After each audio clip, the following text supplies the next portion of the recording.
आज मैं एक गुरु और शिष्य की कहानी सुनने जा रही हूँ।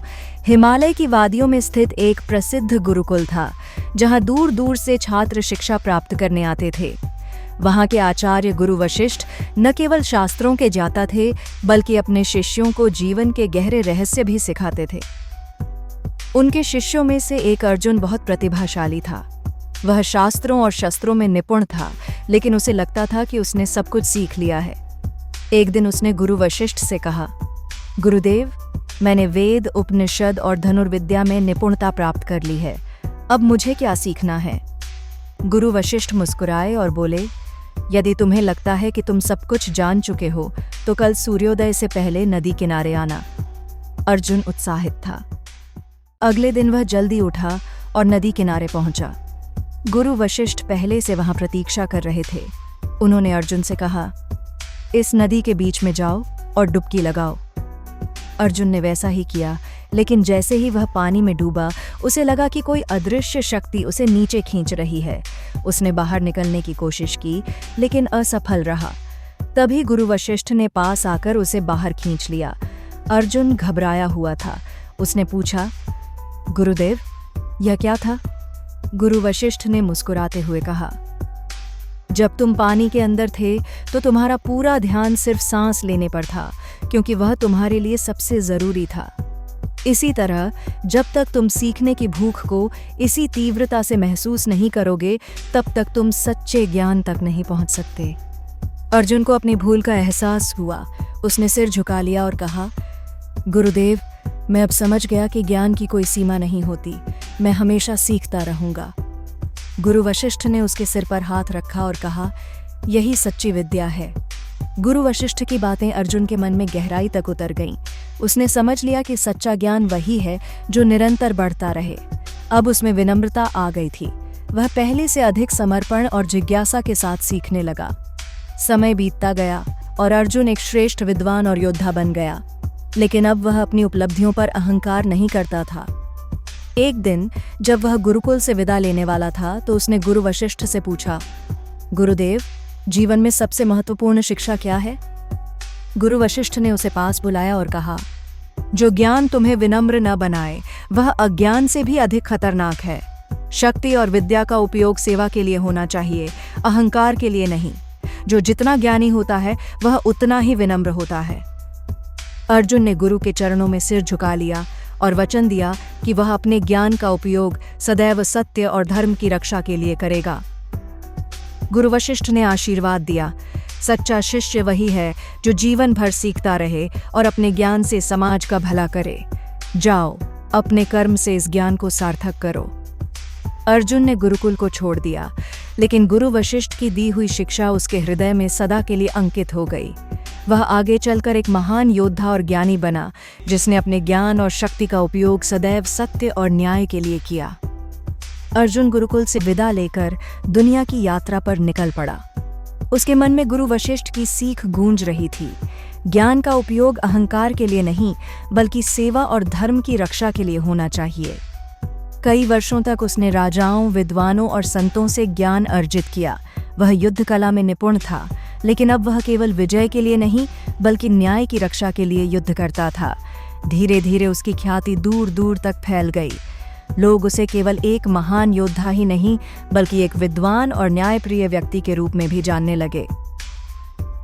एक दिन उसे खबर मिली कि एक राज्य में अन्याय और अराजकता का बोलबाला है।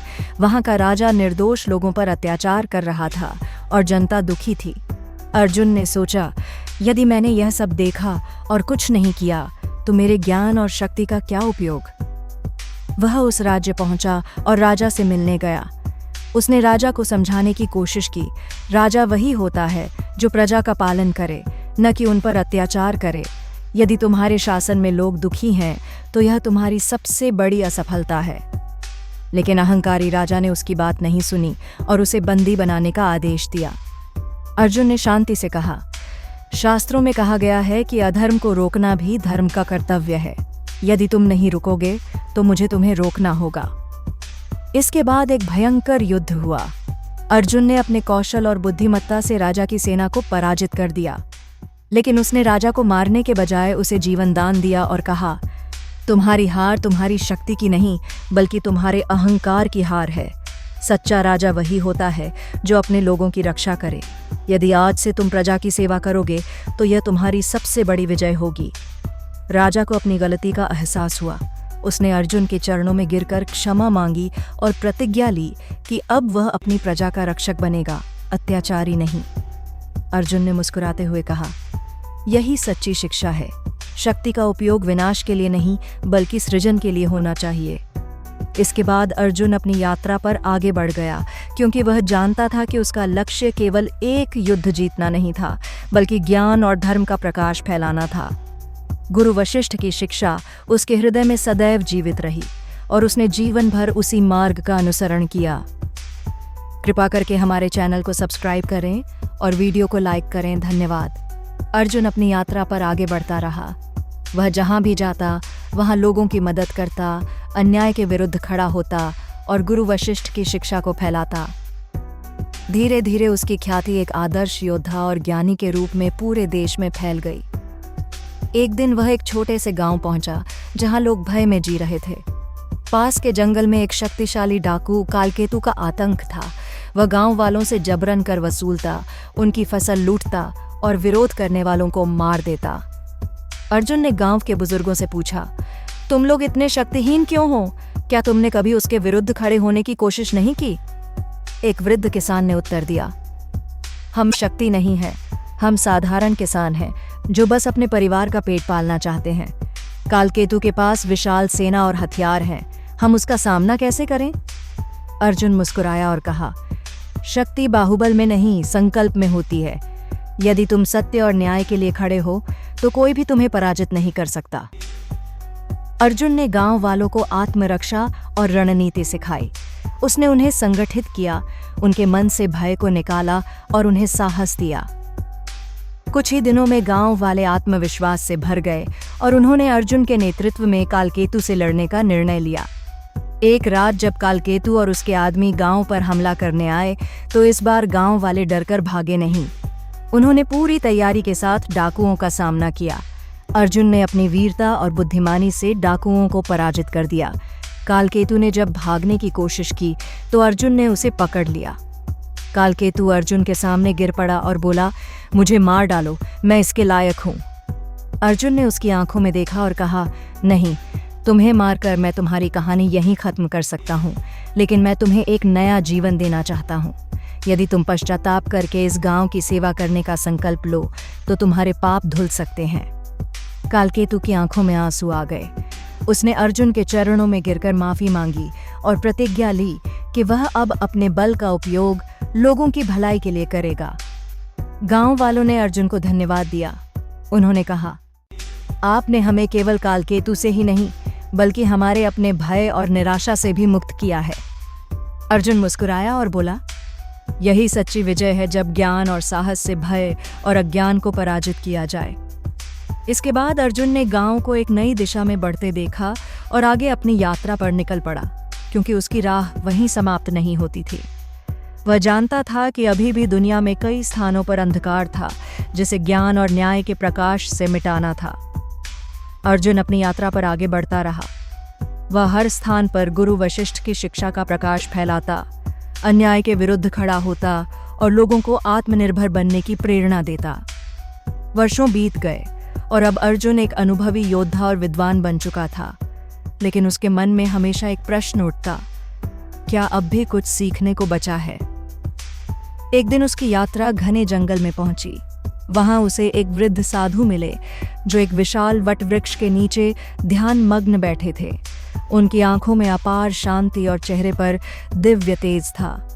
अर्जुन ने नम्रता से प्रणाम किया और कहा, महात्मन, मैं वर्षों से सीख रहा हूँ, लेकिन फिर भी मुझे लगता है कि मेरी यात्रा अधूरी है। क्या आप मुझे कुछ ऐसा ज्ञान दे सकते हैं जो मेरे जीवन को पूर्ण कर दे? साधु ने अपनी आंखें खोलीं और मंद मुस्कान के साथ कहा, वत्स, जब तक तुम यह सोचते रहोगे कि तुम्हारी यात्रा अधूरी है, तब तक वह सच में अधूरी ही रहेगी। ज्ञान का लक्ष्य केवल सीखना नहीं, बल्कि उसे जीवन में आत्मसात करना है। अर्जुन ने आश्चर्य से पूछा, तो क्या अब मुझे सीखना बंद कर देना चाहिए? साधु ने उत्तर दिया, नहीं, लेकिन अब तुम्हें यह समझना होगा कि सबसे बड़ा ज्ञान केवल पुस्तकों या गुरुओं से नहीं मिलता, बल्कि जीवन के अनुभवों से भी प्राप्त होता है। जो तुमने अब तक सीखा है उसे दूसरों के कल्याण में लगाओ, वही सच्चा ज्ञान है। अर्जुन को अपनी वर्षों की यात्रा का उद्देश्य समझ में आ गया। वह केवल ज्ञान अर्जित करने के लिए यात्रा नहीं कर रहा था, बल्कि उसे अब उस ज्ञान को दुनिया के कल्याण में लगाना था। उसने साधु के चरणों में सिर अर्जुन ने एक आश्रम की स्थापना की, जहां वह लोगों को न केवल शस्त्र और शास्त्र की शिक्षा देता, बल्कि जीवन का वास्तविक अर्थ भी समझाता।